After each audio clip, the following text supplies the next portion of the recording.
Tan solo al entrar al aeropuerto de este país, todo cambia. Gracias a Dios hay más orden, hay una cultura diferente, una cultura de higiene, de seguridad, de orden, lo cual transforma el ambiente. Y los que venimos de fuera lo percibimos con mucha facilidad, pero lo más hermoso es venir a la iglesia, venir a la congregación, porque también el ambiente es completamente diferente.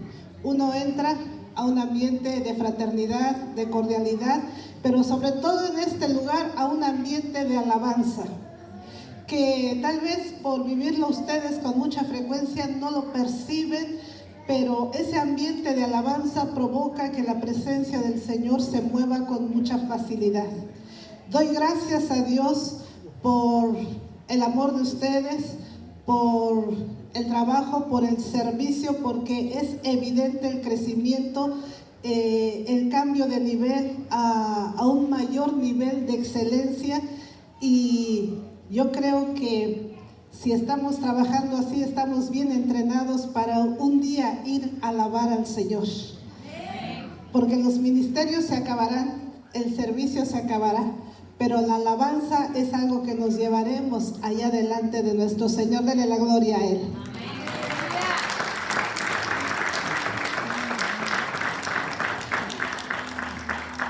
Y le invito a que vayamos al libro de los Hechos, capítulo 9, versículo 1. Gracias a Dios por la oportunidad que me da de estar aquí. Gracias, pastor.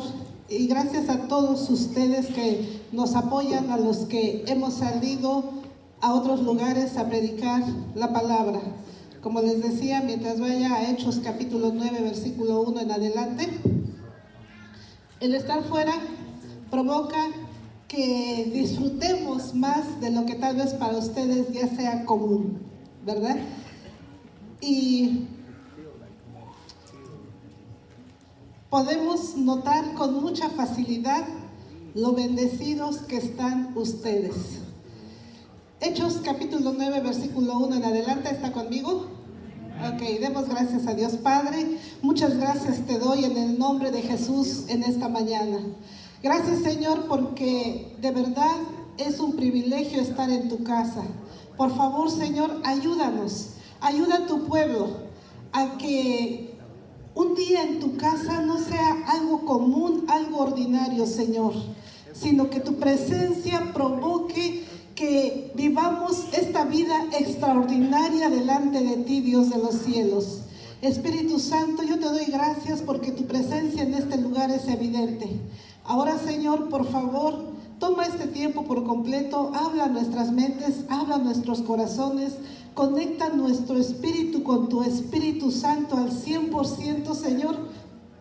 Métenos bajo tu cobertura, inúndanos de tu presencia y habla a nuestros corazones, Señor. Por favor, no permitas que sea un domingo más, una costumbre, sino un encuentro con tu palabra, con tu voluntad, Señor. Tenemos hambre de ti, tenemos expectativa de ti. Por favor, danos maná del cielo, Señor. Glorifícate como tú lo sabes hacer, Señor. Queremos escuchar palabra tuya, palabra de Dios, no palabra de hombre. Así es que en tus manos estamos y te damos gracias, y toda la gloria, Señor, te pertenece a ti en el nombre de Jesús. Si está de acuerdo conmigo, diga amén. Y si no oró, diga perdón. Hechos capítulo 9, versículo 1 en adelante. Dice así: Saulo, respirando aún amenazas y muerte contra los discípulos del Señor, vino al sumo sacerdote y le pidió cartas para las sinagogas de Damasco, a fin de que si hallase algunos hombres o mujeres de este camino, los trajese presos a Jerusalén. Y encontramos aquí la narración de la conversión de este varón, de Saulo, llamado después Pablo. Dice que respirando aún amenazas y muerte. La vida de Pablo es una vida tomada por Dios y cambiada de dirección por completo. Dice en el capítulo 6, no pierde el 9, vamos atrás. Dice en el capítulo 6, versículo 1.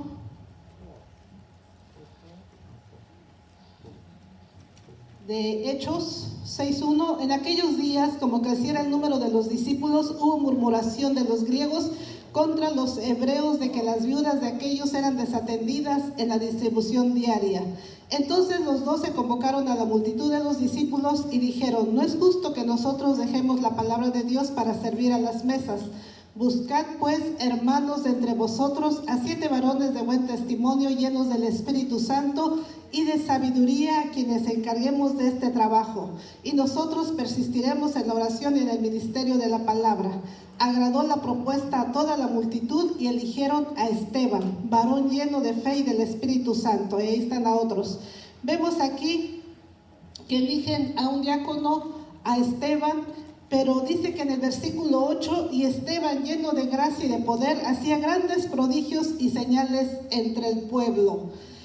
En el capítulo 7, versículo 55, vemos a Esteban, dice el versículo 55, pero Esteban, 7:55, pero Esteban, lleno del Espíritu Santo, puesto los ojos en el cielo, vio la gloria de Dios y a Jesús que estaba a la diestra de Dios, y dijo: he aquí veo los cielos abiertos y al Hijo del Hombre que está a la diestra de Dios.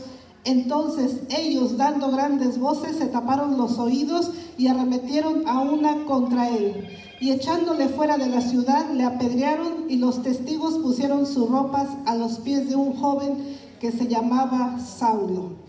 Y este es el principio de la vida de Saulo, un hombre que perseguía al pueblo de Dios, a la iglesia incipiente, uno que consintió en la muerte del primer mártir de Esteban, porque dice que le pusieron sus ropas a sus pies después de haberlo lapidado, después de haberlo apedreado. Por eso iniciamos el capítulo 9 leyendo que Saulo respirando aún amenazas de muerte. Y es que Pablo creía equivocadamente que servía a Dios, y él suponía que estos que se estaban levantando, llamados los del camino, iban contra la voluntad de Dios y consentían su muerte. Parece que era un hombre de alta autoridad, de tal manera que lo vemos ahí consintiendo esa muerte. Dice en el capítulo 8, versículo 1 en adelante: y Saulo consentía en su muerte. En aquel día hubo una gran persecución contra la iglesia que estaba en Jerusalén, y todos fueron esparcidos por las tierras de Judea y de Samaria, salvo los apóstoles. Y hombres piadosos llevaron a enterrar a Esteban e hicieron gran llanto sobre él. Y el versículo 3 describe: y Saulo asolaba la iglesia, y entrando casa por casa arrastraba a hombres y a mujeres y los entregaba en la cárcel. Un hombre de carácter y temperamento muy marcados, muy fuertes. Un hombre agresivo que, lo dice aquí claramente, entraba casa por casa y arrastraba a hombres y mujeres. Qué fuerte persecución, qué manera de comenzar la iglesia. Pero en el capítulo 9, que tal vez usted ya ha leído en alguna ocasión, dice en el versículo 3: mas yendo por el camino, aconteció que al llegar cerca de Damasco, repentinamente le rodeó un resplandor de luz del cielo. Y cayendo en tierra, oyó una voz que le decía: Saulo, Saulo, ¿por qué me persigues? Y este hombre de carácter firme y temperamento agresivo, descrito en Filipenses capítulo 3 versículos 5 y 6, tiene un encuentro tremendo que podríamos llamarlo un encontronazo con el mismísimo Hijo de Dios. Jesús se le revela visible y audiblemente, porque dice: y cayendo en tierra, primero ve un resplandor de luz. Él va directo a seguir arrastrando cristianos para entregarlos a la muerte. Y entonces Jesús se le aparece, dice aquí que de una manera visible, porque primero lo rodeó un resplandor de luz del cielo, y ese resplandor provocó, obviamente, él iba a caballo, iba muy enojado, iba respirando amenazas, iba viendo a quién iba a atrapar, y entonces cae en tierra y escucha una voz que le dice: Saulo, Saulo, ¿por qué me persigues? ¿Qué manera de Jesús de revelarse a él? De manera visible, de manera audible. Y todo comienza con un encuentro con el Hijo de Dios. Ahora tú dirás, bueno, a él se le reveló de manera visible y de manera audible. Dios se revela con cada persona como a él le place. Para que tú estés aquí, déjame decirte, es porque muy probablemente tuviste un encuentro con Jesús. ¿Cómo fue ese encuentro? Alguien tuvo que haberte hablado, alguien tuvo que haberte presentado a Jesucristo, y entonces tuviste esa revelación, porque lo primero que nos sucede es que el Espíritu Santo provoca que, como si hubiese una cortina entre lo físico y lo espiritual, que se recorra esa cortina y Jesús se haga visible. Fíjese que hace un tiempo, un varón llegó a buscarnos, y este varón, Dios le había estado hablando, el Espíritu Santo se le había estado revelando, le estaba revelando el amor de Jesucristo, su perdón, y había traído una convicción de pecado tan profunda a él que nos buscó, no nos conocía, supo que éramos pastores a través de un familiar y fue y nos buscó. Lo que me impresionó de este varón es que él llegó un poquito antes, se sentó en una mesa, y cuando nosotros entramos, él tenía la cara tapada. Normalmente cuando tú conoces a alguien, obviamente lo primero que haces es saludarlo, darle la mano, mirarlo a los ojos, fijarte con quién estás hablando. Y él no, él estaba con la cara cubierta, agachado en la mesa, con un signo de abatimiento profundo. Y yo esperaba que él levantara la cara, y como él no se destapaba la cara, pues nos presentamos y comenzamos a escucharlo. Él había maltratado de una manera muy fuerte a su familia, a sus hijas, un abuso profundo, tal vez repugnante, de tal manera que traía una convicción de pecado que no se atrevía a levantar la cara, no se atrevía a destaparse el rostro. No le miento, estuvo así como 2 horas hablando y diciendo: soy culpable, soy malo, soy pecador. Hoy entiendo que el pecado me aleja de Dios y no sé, nos decía, ustedes que conocen a Dios, lo que consideren necesario. Si me tienen que matar, estoy dispuesto a morir. Si me tienen que arrancar la piel por tiras, yo sé que me lo merezco. Y entonces fue cuando le presentamos al Señor Jesucristo, alguien que ya había muerto por él, alguien que prácticamente había dado su vida, alguien que por amor se había dejado flagelar y que no era necesario que él hiciera el sacrificio que el Hijo de Dios ya había hecho. Una convicción de pecado fue lo que provocó su encuentro con Jesús. Pero también escuché el testimonio de otra mujer que decía que su abuelita fue cristiana y que ocasionalmente la llevaba a la iglesia. Y pues ella siempre dijo: yo soy cristiana, porque la abuelita es cristiana. Sin embargo, se dedicó a vivir la vida como si no conociera a Dios, como decimos allá, la vida loca. Y se hizo adulta, ocasionalmente iba a la iglesia, ocasionalmente también asistía y decía que era cristiana. Pero envuelta en esa vida de desorden y en esa vida de pecado, en una ocasión el pastor comenzó a hablar sobre el sacrificio de Jesús, pero lo fue haciendo con detalles. Fue mostrando cómo él murió en la cruz, cómo las espinas, la corona de espinas fue puesta sobre su cabeza, cómo teniendo ahí la corona de espinas aún lo golpeaban y esas espinas se enterraban en su piel, en su cráneo, y cómo sangraba. Y dice ella que comenzó a sentir algo en su interior, se le empezó a revelar el sufrimiento de Jesucristo, y ella decía: no podía yo creer que Jesús hubiera hecho eso por mí, que Él hubiera sufrido tanto por mis cochinadas, por mi pecado. Y dice que ella salió de ese lugar con el corazón oprimido, triste, deprimida profundamente. Y llegó a casa y se encerró y comenzó a llorar y a llorar. Y pasó 1 hora y pasaron 2 y no sabían qué hacer con ella. Llamaron al pastor y le dijeron, ¿sabe qué? Desde que llegó de la iglesia está llorando inconsolable, está mal. Y habló con ella y le dijo, es que no puedo creer que Jesús haya sufrido eso por mí. Un encuentro con Jesús. Y ella decía, hoy entiendo que muchos podemos estar en la iglesia, pero que no hemos tenido la revelación de verdad de quién es el Hijo de Dios, de su sacrificio. Dice ella, yo pasé años para entenderlo. ¿Cuándo no hemos tenido un encuentro? Cuando no hay un cambio verdadero. Porque fíjese lo que sucedió con Pablo. Dice aquí en el versículo 4, y cayendo en tierra, oyó una voz que le decía, Saulo, Saulo, ¿por qué me persigues? Como usted ya habrá visto por ahí, este mensaje se llama Encuentra tu verdadero propósito. Hablamos de la vida de Pablo, una vida con propósito muy marcado. Y esto nos va a ayudar a entender cuáles son los elementos necesarios para comprender los propósitos de Dios en tu vida, en mi vida. Di conmigo, Dios tiene propósitos para mi vida.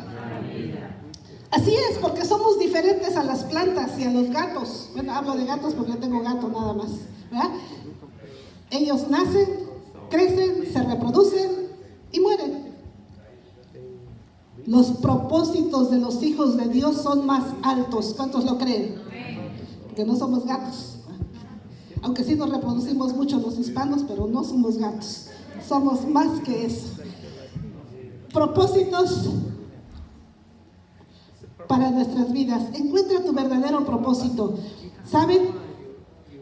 Jesús se deja ver. Doy gracias a Dios porque entiendo que Jesús se ha dejado ver por usted. Por eso hoy está aquí. Por eso hoy, teniendo tantas opciones, yo decía, Señor, ¿qué se le puede hablar a un pueblo que lo tiene todo? ¿Qué se le puede hablar a un pueblo que está extremadamente bendecido? Porque, ¿sabe? Allá podemos hablar de muchas cosas, de todas las necesidades habidas y por haber, porque todos tenemos necesidad en todas las áreas. Y entonces yo le decía, Señor, ellos tienen todo. ¿Qué es lo que les quieres decir? Y ¿saben? Vinieron impresiones a mi espíritu. El primero es que no se te haga común la bendición. No te acostumbres a que esto es lo mejor, es lo permanente. Da gracias a Dios, porque ¿sabes?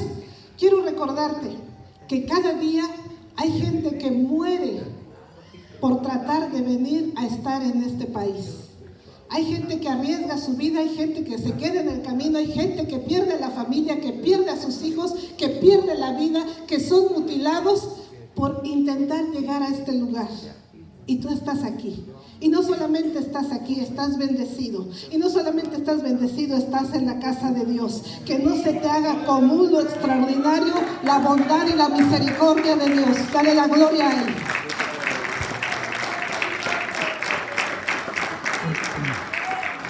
¿Sabe qué? Su aplauso a mí no me convence. Ojalá que convenza al cielo.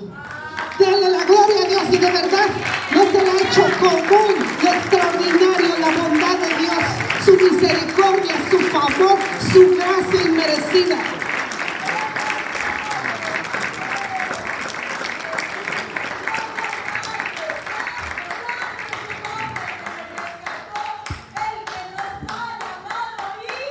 Amén, amén, amén, así es, así es. Amén. Yo soy producto de la misericordia de Dios, déjeme le cuento.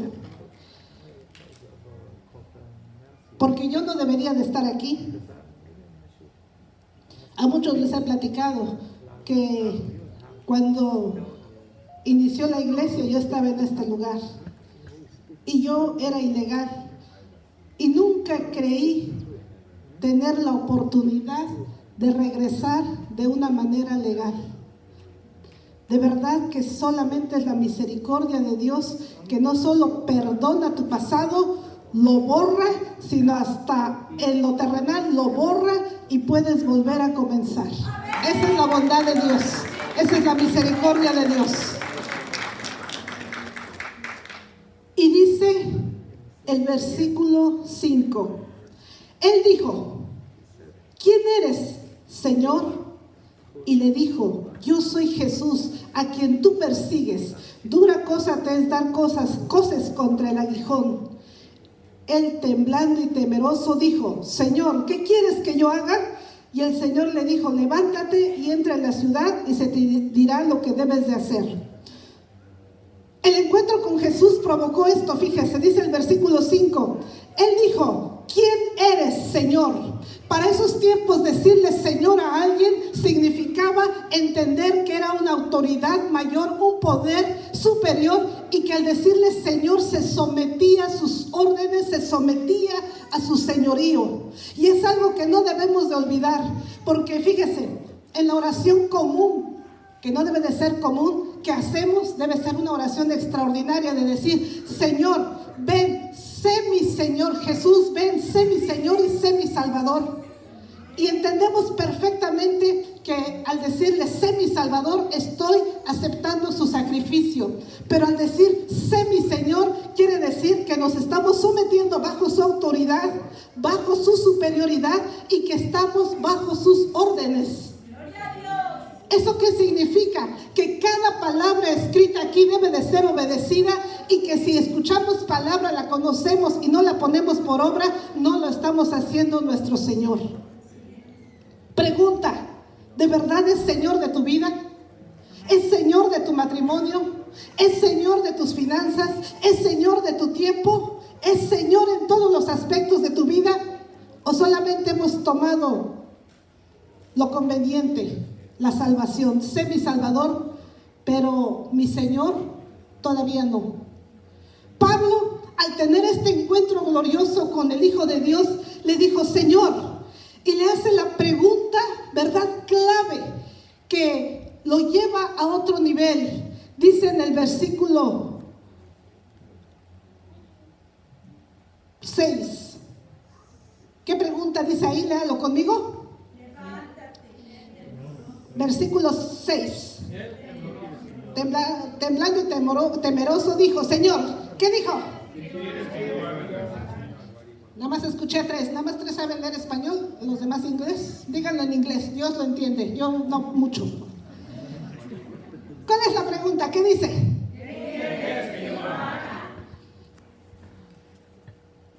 Pregunta clave para saber cuál es el propósito de Dios para tu vida. Si tú vas delante de Dios y le dices: ¿qué quieres que yo haga? Dios te va a llevar a otro nivel de servicio, a otro nivel de adoración, a otro nivel de comunión con Él. Dice aquí: y el Señor le dijo. Aquí siguió la comunión con Jesús. Le dijo: levántate y entra en la ciudad y se te dirá lo que debes de hacer. Versículo 7. Y los hombres que iban con Saulo se pararon atónitos, oyendo a la verdad la voz, mas sin ver a nadie. Entonces Saulo se levantó de tierra y abriendo los ojos no veía a nadie, así que llevándole por la mano lo metieron en Damasco, donde estuvo 3 días sin ver y no comió ni bebió. Fíjese, este hombre que tenía autoridad, que muchos estaban al mando de él, ahora se convierte en un invidente, alguien que no puede ver, que tiene que ser tomado de la mano, que tiene que ser llevado, guiándolo. Y dice que pasa 3 días sin ver y no comió ni bebió. Yo me preguntaba, ¿por qué entró en ayuno? Me parece que fue un ayuno forzado. Yo me preguntaba aquí, ¿cuántos de ustedes ayunan? Yo creo que es bastante difícil cuando veo tanta abundancia. Allá he escuchado mujeres que dicen: ¿Sabe qué? En esta semana 2 días no tuve para comer, pero se lo entregué a Dios y le dije, Señor, perdóname porque estoy haciendo a lo mejor un ayuno forzado, no tengo para comer, voy a ayunar este día, pero te lo dedico. Y Dios ha sido lindo, se manifiesta, hay revelación, hay palabra, pero es muy curioso que a veces tengan que ayunar porque no tienen para comer ese día. Y yo digo, aquí ha de ser doblemente difícil. Digo, ¿cómo ayunar cuando el refrigerador está repleto y ya no cabe? ¿Cómo ayunar cuando hay tantos restaurantes? Digo, Señor, de verdad, ayúdanos. A lo mejor no necesitan ayuda, ¿no? Pero es mi percepción. Dije, necesitan ayuda, Señor, pero no los mandes al hospital, no les pongas un problema de aquellos que provoquen que tengan que ayunar. Pablo tuvo que ayunar forzosamente. No sé si porque, bueno, dicen que no tenía esposa, nadie le cocinaba. O a lo mejor no quería ir al baño, porque imagínense, estaba invidente, ¿cómo ir al baño? Ni sé cómo eran los baños en aquel tiempo, no creo que hubiera tazas como las de aquí. El detalle es que ayunó. ¿Y qué más hizo? Dice ahí, no comió ni bebió. Más adelante dice que hizo algo más. Entonces, recapitulando, ¿cómo encontrar tu verdadero propósito en el reino de Dios? 1, necesitas un encuentro con Jesucristo. Ya lo tuviste, qué bueno. Todavía tienes dudas, entonces necesitas un encontronazo con Jesucristo. ¿Qué más? Tener disposición a hacer lo que Él te diga. Hacerle la pregunta si de verdad estás dispuesto a obedecer. Señor, ¿qué quieres que yo haga? ¿Qué tal si Dios te dice, te me vas a África? Ah, no, señora, ya no. No hay disposición para hacer lo que Él diga. Porque fíjese, usted está en una iglesia apostólica, por si no se había enterado.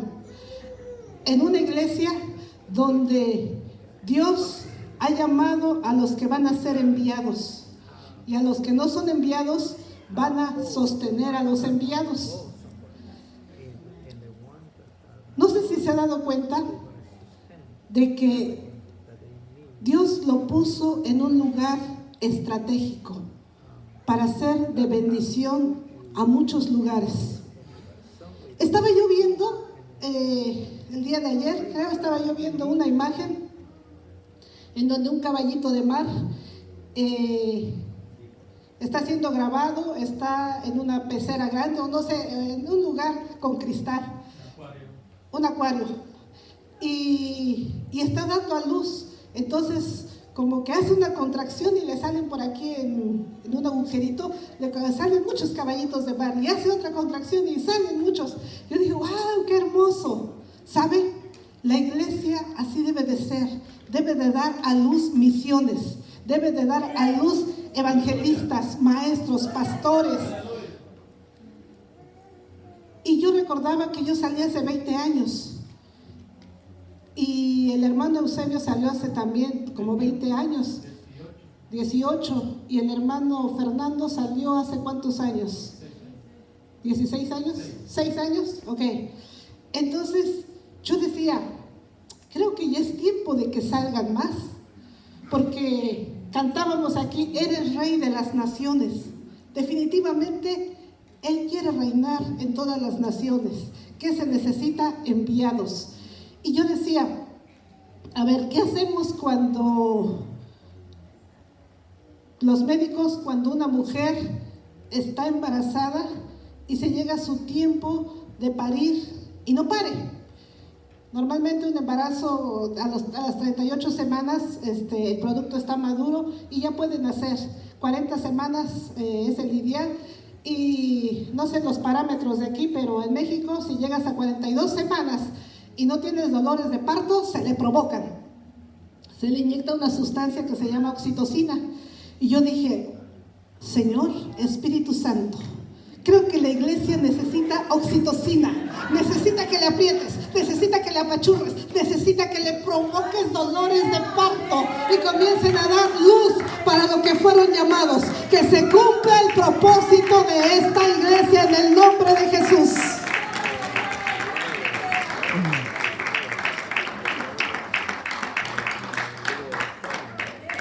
El pastor a mí me dijo, y yo creo que se los ha dicho, que la palabra que Dios le puso en su corazón al iniciar este lugar fue decir a la verdad, la mies es mucha y los obreros son pocos. Y los pocos estamos medios locos, entonces se necesitan más. Tener disposición a hacer lo que Él diga. Oración y ayuno, aunque sea forzado como el de Pablo, ¿verdad? Va a provocar que sigas escuchando la voz de Dios. ¿Cuántos dicen amén? Ok, entonces, regresando. Dice en el versículo 10, había entonces en Damasco un discípulo llamado Ananías, a quien el Señor dijo en visión, Ananías, y él respondió, heme aquí, Señor. Y el Señor le dijo, levántate y ve a la calle que se llama Derecha y busca en casa de Judas a uno llamado Saulo de Tarso, porque he aquí, él ora. ¿Qué más estaba haciendo Pablo? Saulo, orando. Estaba en ayuno y estaba en oración. Y Dios seguía cumpliendo los propósitos. Y dice, y ha visto en visión, dice el versículo 12, a un varón llamado Ananías que entra y le pone las manos encima para que recobre la vista. 13. Entonces Ananías respondió, Señor, he oído de muchos acerca de este hombre, cuántos males ha hecho a tus santos en Jerusalén, y aún tiene autoridad de los principales sacerdotes para prender a todos los que invocan tu nombre. Y el Señor le dijo, ve, porque instrumento escogido me es este para llevar mi nombre en presencia de los gentiles y de reyes y de los hijos de Israel, porque yo le mostraré cuánto le es necesario padecer por mi nombre. Qué bonito que haya hombres que escuchan la voz de Dios, que hacen prácticamente un diálogo. Ananías escuchaba la voz de Dios porque dijo, Ananías, y él le respondió, heme aquí, Señor, heme aquí. Esa es otra palabra clave. ¿Quieres que Dios te use? Heme aquí, Señor. ¿Cuántos dicen, heme aquí, Señor? Y le da instrucciones bien específicas. Levántate, ve a esta calle, que se llama así, tal número, y ahí vas a encontrar a Saulo de Tarso. Él está orando y ya le he dado una visión. O sea, Dios preparó un encuentro entre ellos dos, una cita divina para revelar sus propósitos. Y este hombre, Ananías, va, y esto nos muestra que muchas veces tú cuando recibes una palabra y tal vez no la creas porque a tu juicio dices, es que a mí Dios no me puede usar, es que no creo que este sea mi llamado. Dios le habla a personas clave que van a ser una influencia divina para ti.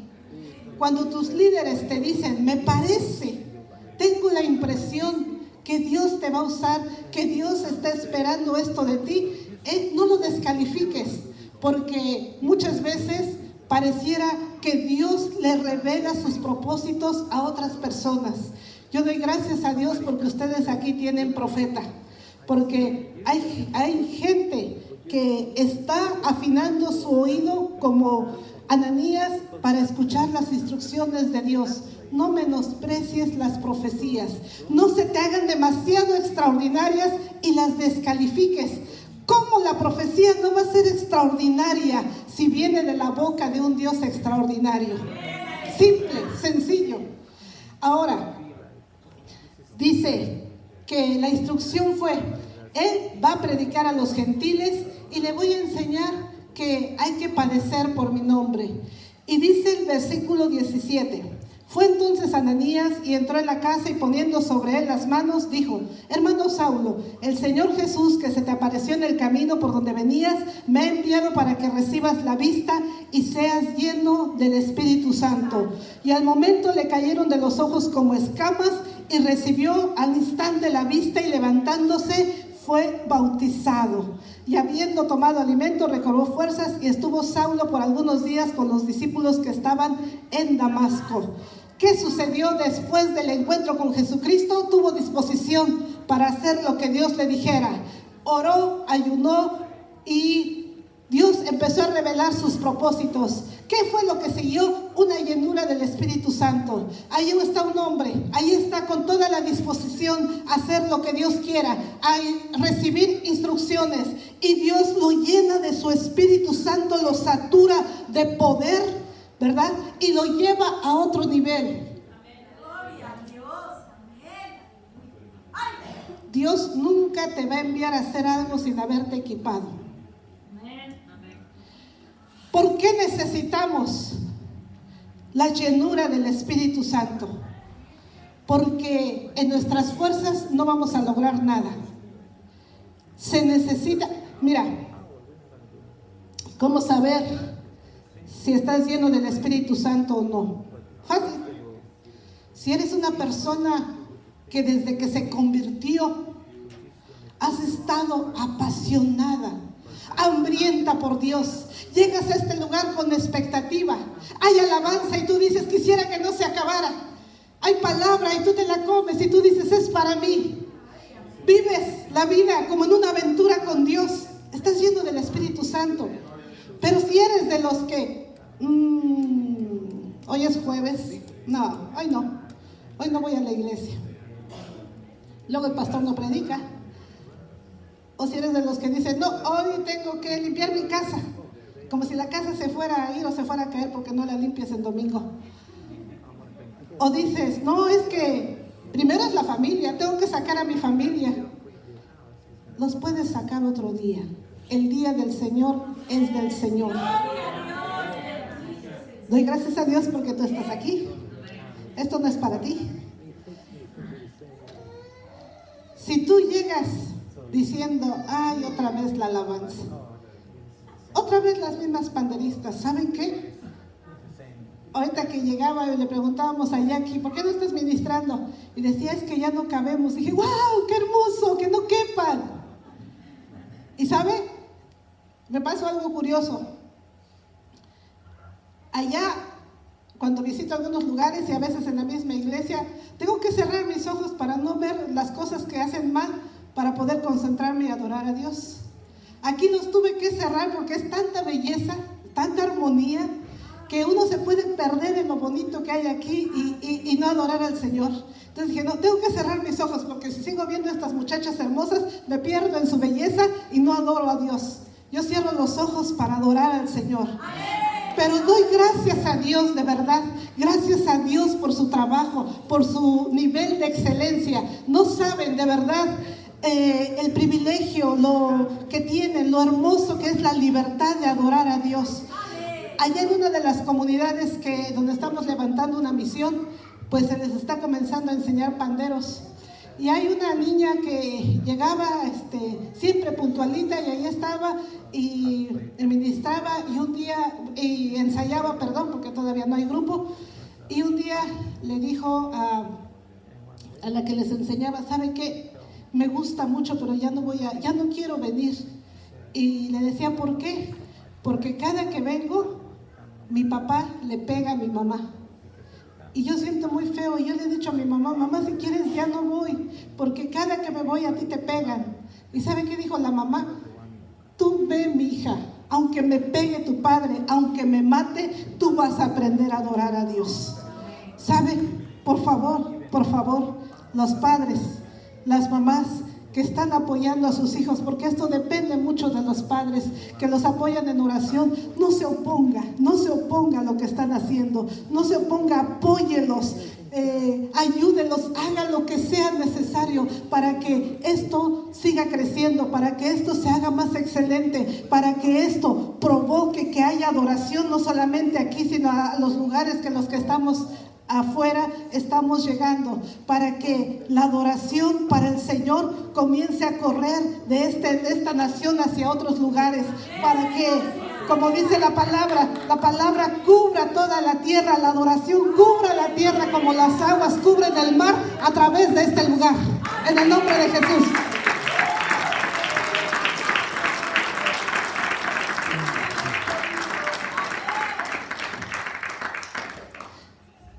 Y fue lleno del Espíritu Santo y recibió la vista, se le cayeron las escamas y comenzó a ver el propósito de Dios. Y es que conforme van avanzando en la comunión con Dios y en la obediencia, se van cayendo las escamas, la ceguera comienza a disiparse y comienza uno a ver claramente el propósito de Dios.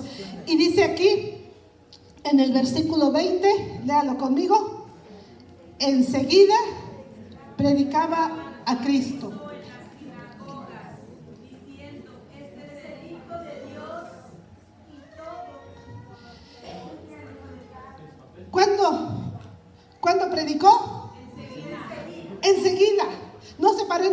púlpito, comenzó a testificar, comenzó a decir, ¿sabe qué? Jesús se me apareció, Cristo es el Hijo de Dios.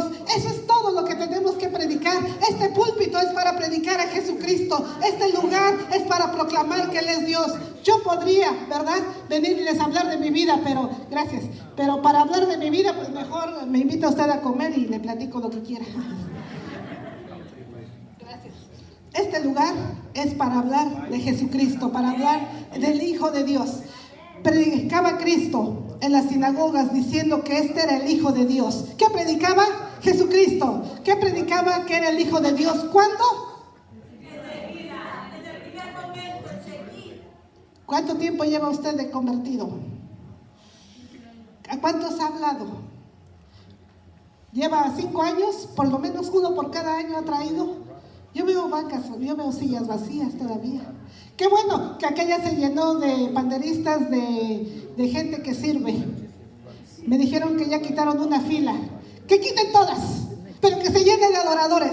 Porque en el tabernáculo de Moisés no había sillas, no había comodidad, había adoración, había alegría, había gozo. Si se tienen que quitar las sillas, que se quiten. Pero todos adoremos al que es digno de toda alabanza, al que es digno de toda gloria. ¿Cuántos dicen amén? Nada más aquí dicen amén. ¿Cuántos dicen amén? ¿Cuántos dicen gloria a Dios? ¿Cuántos todavía tienen su corazón encendido diciendo, de verdad, Dios es bueno? Dios me ha traído al lugar indicado.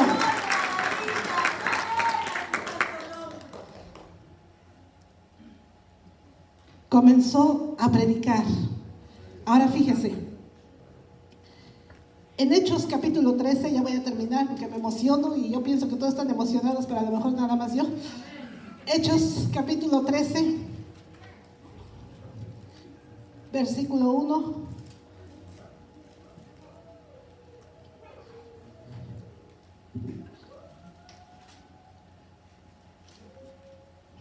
Había entonces en la iglesia que estaba en Antioquía profetas y maestros. Qué bonito. Una iglesia con profetas, con maestros, con todos los ministerios. Y ahí describe a cuáles, y en el versículo 2 dice, ministrando estos al Señor y ayunando, dijo el Espíritu Santo, apartadme a Bernabé y a Saulo para la obra a que los he llamado. Entonces, habiendo ayunado y orado, les impusieron las manos y los despidieron. Saulo comienza su primer viaje misionero. Y dice el versículo 6, abreviando. Y habiendo atravesado toda la isla hasta Pafos, hallaron a cierto mago falso profeta judío llamado Barjesús, que estaba con el procónsul Sergio Paulo, varón prudente. Este, llamando a Bernabé y a Saulo, deseaba oír la palabra de Dios. Pero les resistía Elimas, el mago, pues así se traduce su nombre, procurando apartar de la fe al procónsul. Entonces Saulo, que también es Pablo, lleno del Espíritu Santo, fijando en él los ojos, dijo: oh, lleno de todo engaño y de toda maldad, hijo del diablo, enemigo de toda justicia, ¿no cesarás de trastornar los caminos rectos del Señor? Ahora pues, he aquí, la mano del Señor está contra ti y serás ciego y no verás el sol en algún tiempo. O sea, este hombre que perseguía a cristianos, este hombre que provocaba que los apedrearan, ahora toda esa energía, toda esa vitalidad, todo ese carácter, todo ese temperamento está dirigido para servir a Dios. Dice aquí que comienza a decir un cambio total. Dice en el versículo 9, entonces Saulo, que también es Pablo, ha cambiado su nombre. Saulo en hebreo, ahora es Pablo el pequeño, un hombre con temperamento, pero un hombre humilde, sometido al señorío de Dios, un hombre que prácticamente era un esclavo de la tradición, de las leyes. Ahora se ha convertido en Pablo, en un siervo y esclavo de Jesucristo, un servidor suyo, y él comienza a manifestar el poder del Espíritu Santo. ¿Cuándo? Cuando salió a cumplir los propósitos que Dios tenía para su vida. Dice aquí en el versículo 11, ahora pues, he aquí, la mano del Señor está contra ti y serás ciego. Y eso sucedió porque dice en el versículo 12, entonces el procónsul, viendo lo que había sucedido, creyó maravillado de la doctrina del Señor. Y dice en el capítulo 14, versículo 8, ya casi estoy terminando. Y cuando yo digo que estoy terminando es porque falta una hora. Así es que aguántese. Nada, es cierto, ya voy a acabar. En el capítulo 14, versículo 8, y cierto hombre de Listra estaba sentado imposibilitado de los pies, cojo de nacimiento, que jamás había andado. Este oyó hablar a Pablo, el cual, fijando en él sus ojos y viendo que tenía fe para ser sanado, dijo a gran voz: levántate derecho sobre tus pies. Y él saltó y anduvo. Cuando comenzó a manifestarse el poder de Dios,